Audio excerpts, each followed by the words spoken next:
বুয়েটের দিকে যখন মিছিল নিয়ে যাওয়া হলো, সেই মিছিল বুয়েট প্রদক্ষিণ করে সর্বশেষ শাহবাগে গিয়ে শেষ হলো। আমার মনে আছে এই কথাটা আমি সেদিন সবচেয়ে তখন এখন উনি একজন বাংলাদেশের ডিস্ট্রিক্ট জাজ, উনিও বাংলাদেশপন্থী লেখালেখি অ্যাক্টিভিজম করবার কারণে অনেক সাফার করেছে। সেই মিছিল থেকে ফিরে গিয়ে ওনাকে আমি লিখেছিলাম যে সম্ভবত বাংলাদেশ আজকে একটা নতুন ফেজের মধ্যে ঢুকেছে, কারণ ঢাকা বিশ্ববিদ্যালয়ের ক্যাম্পাসে শহীদ আবরারের গায়েবানা জানাজার পরেই এই প্রথম এত বড় করে স্লোগান উঠেছিল, দিল্লি না ঢাকা, ঢাকা ঢাকা।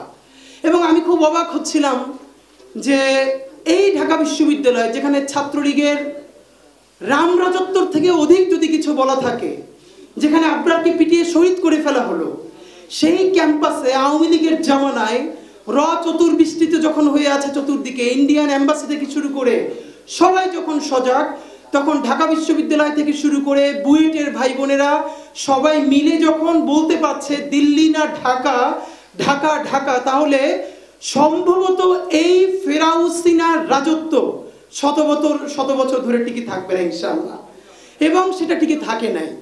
তো আমি আপনাদের মাধ্যমে শুধু আজকে একটাই কথা বলি, সেটা হলো আমরা এই গণ অভ্যুত্থানের 1 বছর পার হয়েছি, এইটা অত্যন্ত কষ্টকর।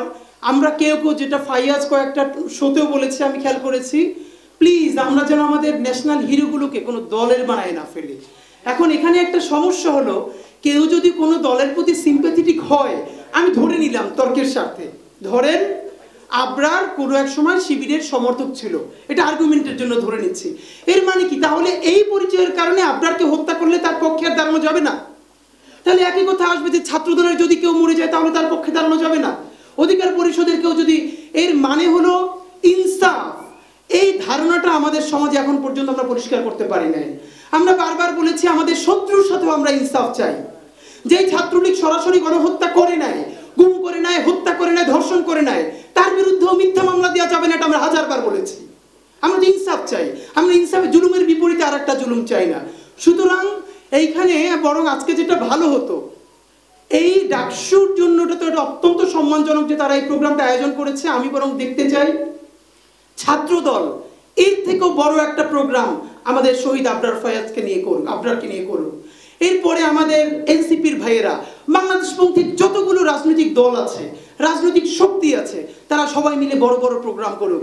আমাদের আবরারের এই চেতনা, এইটা শুধু ঢাকা বিশ্ববিদ্যালয়ের বুয়েটের মধ্যে তো রাখলে চলবে না, এটাকে আমাদের বাংলাদেশের প্রত্যেকটা প্রাইমারি স্কুল পর্যন্ত পৌঁছে দিতে হবে। এবং আমাদের আবরার কি বলেছিল, ভারতীয় আধিপত্যবাদ। আপনি ভাবেন যে একটা ফেসবুক স্ট্যাটাস এত ভয়ানক হয়ে উঠতে পারে ভারতীয় আধিপত্যবাদের বিরুদ্ধে। সে ইলিশ মাছের সুষম বন্টন নিয়ে কথা বলেছে, তারপরে কি হয়েছে। আমরা আজকে এটাই শুধু বলতে চাই, আমরা আবরার ফাহাদকে এই জন্য সেলিব্রেট করব না শুধু যে আবরার ফাহাদ শহীদ হয়ে আমাদেরকে নতুন বাংলাদেশ দেখিয়েছে, বরং আমরা স্পষ্ট দেখতে পাচ্ছি বাংলাদেশের সামনে আগ্রাসন এবং আধিপত্যবাদ আরো শতগুণ, হাজারো গুণ, লক্ষ গুণ শক্তি নিয়ে আবারও ধাবিত হচ্ছে।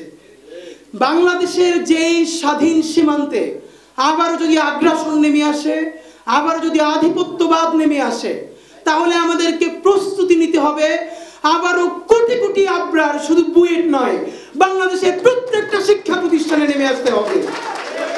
আমাদের পরবর্তী প্রস্তুতি স্বাধীন সীমান্ত তৈরি করা, সার্বভৌম বাংলাদেশ প্রতিষ্ঠা করা। আর সেই স্বাধীন সার্বভৌম বাংলাদেশ প্রতিষ্ঠার জন্য আমাদের লক্ষ কোটি আবরার লাগবে। এই আবরাররা শুধু কোনো দলের হবে না, সারা বাংলাদেশের হবে। মাহমুদ ভাইকে আমি বিশেষ করে ধন্যবাদ জানাই, উনি বাংলাদেশে ফেরত এসে 5 দিন জেলে ছিলেন, এরপরে 7 দফা দিয়েছিলেন জাতীয় প্রেস ক্লাবে। এর মধ্যে একটা ছিল বঙ্গবন্ধু এভিনিউকে শহীদ আবরার ফাহাদ এভিনিউ ঘোষণা করতে হবে। আমি সরকারকে অত্যন্ত একটা জায়গায় আমি তাদেরকে অভিনন্দন জানাচ্ছি, এবং তারা এটাকে অ্যাকনলেজ করেছেন, এবং রাষ্ট্রীয়ভাবে বঙ্গবন্ধু এভিনিউয়ের বর্তমান নাম শহীদ আবরার ফাহাদ এভিনিউ। তো এখন এইটা আমরা অনেকে জানি না, এবং নামটাও যেহেতু একটু বড়, আমি আপনাদের কাছে ছোট একটা দাওয়াত দিয়ে যাই ডাকসুর প্রোগ্রামে। সেটা হলো এই এভিনিউটার নাম এখন থেকে আমরা সংক্ষেপ সবাই আবরার এভিনিউ বলবো। এটাকে আবরার এভিনিউ আমরা মুখে মুখে নিয়ে আসবো। আজকে বিকেল 4টায় ইনকিলাব মঞ্চ আবরার এভিনিউতে, যেখানে পতিত আওয়ামী লীগের কার্যালয় রয়েছে, সেই কার্যালয়ের সামনে দাঁড়িয়ে শহীদ আবরারের জন্য মুক্তির মোনাজাত করবে ইনশাআল্লাহ। তো আমি আপনাদেরকে সবাইকে দাওয়াত দিচ্ছি, আমরা আজকে আবরার এভিনিউতেই গেলাম, কারণ এই নামটা সবাই এখন পর্যন্ত জানতে পারছে না। আপনারা যাদের সুযোগ আছে বিকেল 4টায় শহীদ আবরার এভিনিউতে পতিত আওয়ামী লীগ কার্যালয়ের সামনে আমরা দাঁড়াবো এবং আমরা বাংলাদেশের মুক্তির জন্য, আমাদের আবরারের জন্য, স্বাধীন সার্বভৌম বাংলাদেশের জন্য দোয়া করব। সবাই আসবেন এবং ডাকসুকে, বিশেষ করে সাদিক কেম থেকে শুরু করে সবাইকে অনেক শুকরিয়া আধিপত্যবাদ বিরোধী বাংলাদেশের এই সূচনায় অংশীদার হওয়ার জন্য। বাংলাদেশ জিন্দাবাদ, ইনকিলাব জিন্দাবাদ।